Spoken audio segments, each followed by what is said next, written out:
In our channel, we have videos on math concepts, example problems, exercise problems, and important questions from old question papers and model papers. Subscribe to our channel now and share it with your friends. Thank you. Write two properties of similar triangles.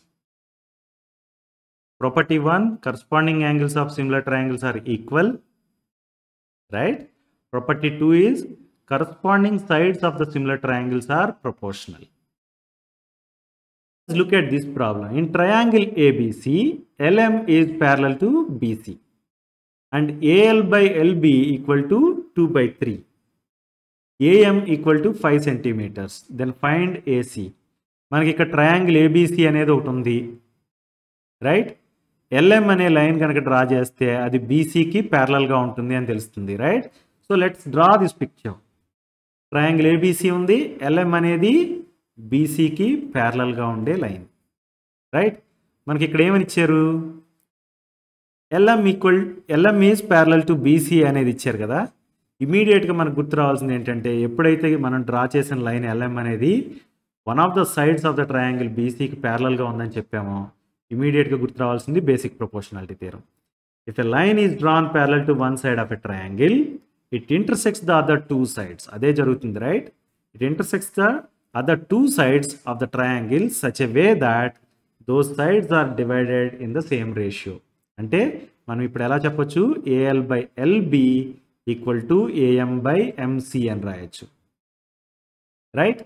AL by LB value తెలుసు మనకు 2 by 3, AM value 5 centimetres అని ఇచ్చారు. AC value కనుక్కోమన్నారు, ఇక్కడ MC ఉంది, right? AC value కనుక్కోవాలంటే మనం first AM value 5 అని ఇచ్చారు కదా, ఎంసీ వాల్యూ కనుక్కున్నాం అనుకోండి, 5 ప్లస్ ఫర్ ఎగ్జాంపుల్ దీన్ని ఎక్స్ అనుకుంటే కనుక 5 ప్లస్ ఎక్స్ ఈజ్ ఏసీ అవుతుంది, right?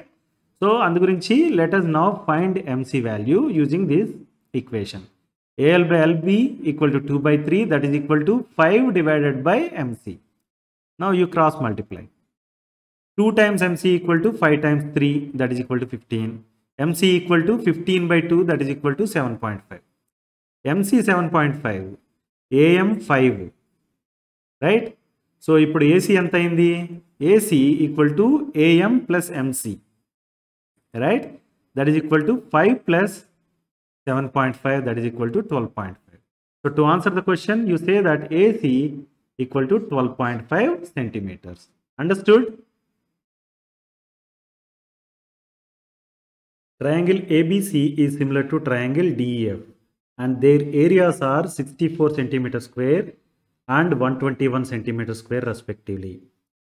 If EF equal to 15.4 centimeters, then find the value of BC. ఇది క్వశ్చన్. మనకి 2 ట్రయాంగిల్స్ ఉన్నాయి, triangle ABC and triangle DF. ఇవి రెండు సిమిలర్ ట్రయాంగిల్స్.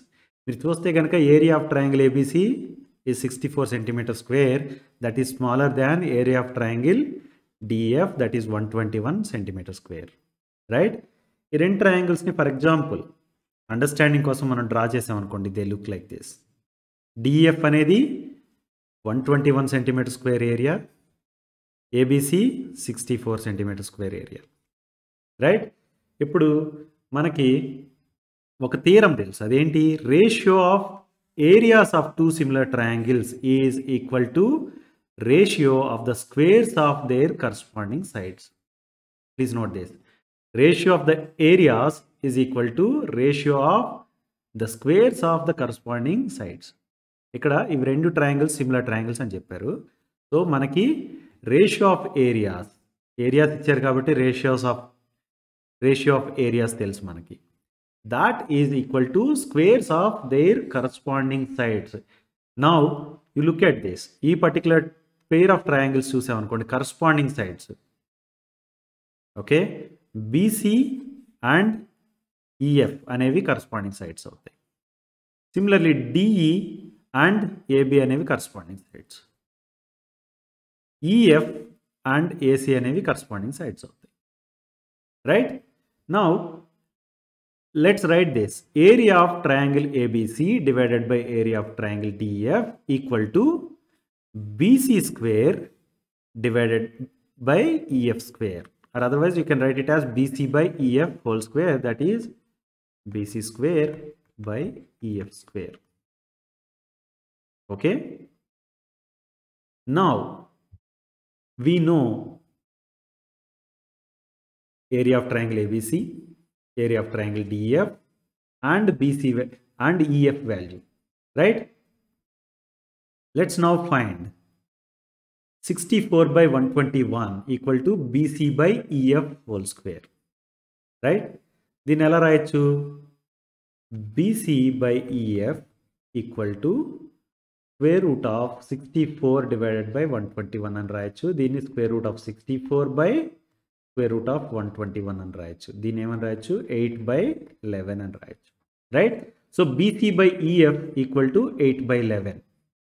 ఓకే, ఇలా ఎందుకు చేస్తామంటే బీసీ బై ఈఎఫ్ వాల్యూ కనుక్కోమని ఒక ప్రాబ్లంలో అడిగారు కదా, అందు గురించి BC by EF equal to 8/11 అని కనుక్కున్నాము.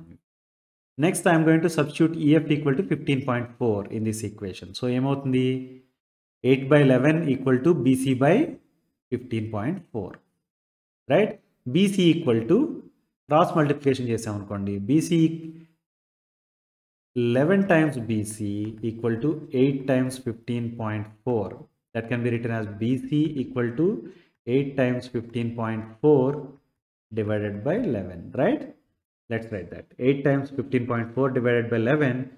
So 8 times 15.4 nela writes ante 123.2 divided by 11 equal to 11.2. So now I can say that BC equal to 11.2 centimeters. This is the answer. Understood? Evaluate sin 15 degrees times sec 75 degrees. ఇక్కడ చూస్తే 15 plus 75 degrees equal to 90 degrees, right? అంటే 15 and 75 అనేవి complementary angles, right?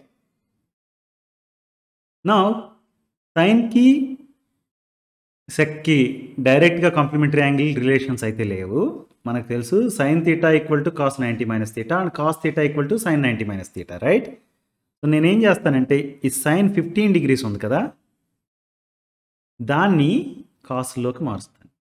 ఎందుకు కాస్లోకి మారుస్తున్నాం అంటే మనకు తెలుసు cos theta equal to 1/sec theta, otherwise sec theta equal to 1/cos theta, right? ఈ relation ఎప్పుడైతే ఉందని తెలుసో మనకి, it is better to convert sine to cos. Okay, so sine 15 degrees, ఇక్కడ సైన్ థీటా ప్లేస్లో 15 degrees, థీటా ప్లేస్లో 15 degrees పెడితే ఏమైంది, అది కాస్ 90 మైనస్ 15 అయింది, రైట్? కాస్ 90 మైనస్ 15 అంటే that is equal to cos 75 degrees. So మనకి ఇచ్చిన ఎక్స్ప్రెషన్ ఎలా రాయొచ్చు ఇప్పుడు, సైన్ 15 degrees ప్లేస్లో కాస్ 75 degrees రాసుకుంటే కనుక ఇచ్చిన expression cos 75 times sec 75, right? మనకి ఇందాక చెప్పాను కదా, sec theta equal to 1/cos theta, అంటే sec 75 degrees equal to 1/cos 75 degrees, right? We can write that. So ఇచ్చిన ఎక్స్ప్రెషన్ ఏమైంది ఇప్పుడు, cos 75 ఇంటూ 1/cos 75. ఈ cos 75 ఈ cos 75 క్యాన్సిల్ చేస్తే what we have as the answer equal to 1, right? So now I can say that sin 15 degrees into sec 75 degrees equal to 1. Note this. A boy observed the top of an electric pole at an angle of elevation of 30 degrees. When the observation point is 10 meters away from the foot of the pole, draw the diagram for the above situation. ఈ question చదివితే కనుక మీకు observation point అనేది foot of the పోల్కి 10 meters అవే ఉన్నప్పుడు the boy observe the top of an electric pole at an angle of 30 degrees, angle of elevation of 30 degrees. First of all, draw the diagram అన్నప్పుడు మనకి ఒక electric pole అనేది ఉంది, right? అది ground మీద ఉంటుంది. ఇక్కడ ఈ లైన్ ఏదైతే ఉందో అది గ్రౌండ్, ఎలక్ట్రిక్ పోల్ ఇలా ఉంది, right? Now electric pole has foot here and top here, right? Now let me draw a line connecting those two and say that line AB. Right. Line AB అనేది height of the పోల్ని చూపిస్తుంది. Right. A అనేది foot of the electric pole. నా observation point అనేది ఎక్కడుంది? 10 meters away from the foot of the pole. Let's mark observation point. 10 meters away ఇది కదా, అక్కడ అబ్జర్వేషన్ పాయింట్ ఉంది. సి అనేది అబ్జర్వేషన్ పాయింట్. ఇక్కడ నుంచి the boy observed the top of electric pole. Top of electric pole అంటే B, దాన్ని చూస్తున్నాడు. రైట్. అంటే బి నుంచి సికి ఆర్ సి నుంచి బికి ఒక లైన్ని డ్రా చేయాలి మనం. ఆ లైన్ డ్రా చేస్తే వచ్చే లైన్ ఏమంటాం? లైన్ ఆఫ్ సైట్ అంటాం. ఓకే. ఈ లైన్ ఆఫ్ సైట్ అనేది హారిజంటల్ లెవెల్ ఏసీతో ఒక యాంగిల్ని చేస్తుంది. ఆ యాంగిల్ని ఏమంటాం? యాంగిల్ ఆఫ్ ఎలివేషన్ అంటాం. రైట్. యాంగిల్ ఆఫ్ ఎలివేషన్ ఎంత అన్నారు? 30 degrees అన్నారు. అర్థమైందా? ఇది horizontal level and this is line of sight. Right. Horizontal లెవెల్కి లైన్ ఆఫ్ సైట్కి మధ్యలో ఉన్న యాంగిల్ని యాంగిల్ ఆఫ్ ఎలివేషన్ అంటాం. 30 degrees యాంగిల్. రైట్. ఇది మనల్ని డ్రా చేయమన్న ఫిగర్. బట్ మనకి ఎలక్ట్రిక్ పోల్ గీయడం ఇలాంటివన్నీ చెయ్యం జనరల్గా. సో ఏం చేస్తామంటే సింపుల్గా ఒక ట్రయాంగిల్ ఇలా గీసేసి angle C equal to 30 degrees అని, ఓకే, ఏబి అనేది హైట్ ఆఫ్ ద పోల్ అని, the distance between observation point and foot of the pole is 10 meters అని సింపుల్గా రాసేస్తాం. Right. Now let's write that AB అనేది height of the electric pole. మనం చెప్పకపోతే only ఫిగర్ని డ్రా చేసేస్తే it is not clear. Right. AB అనేది height of the electric pole and A అనేది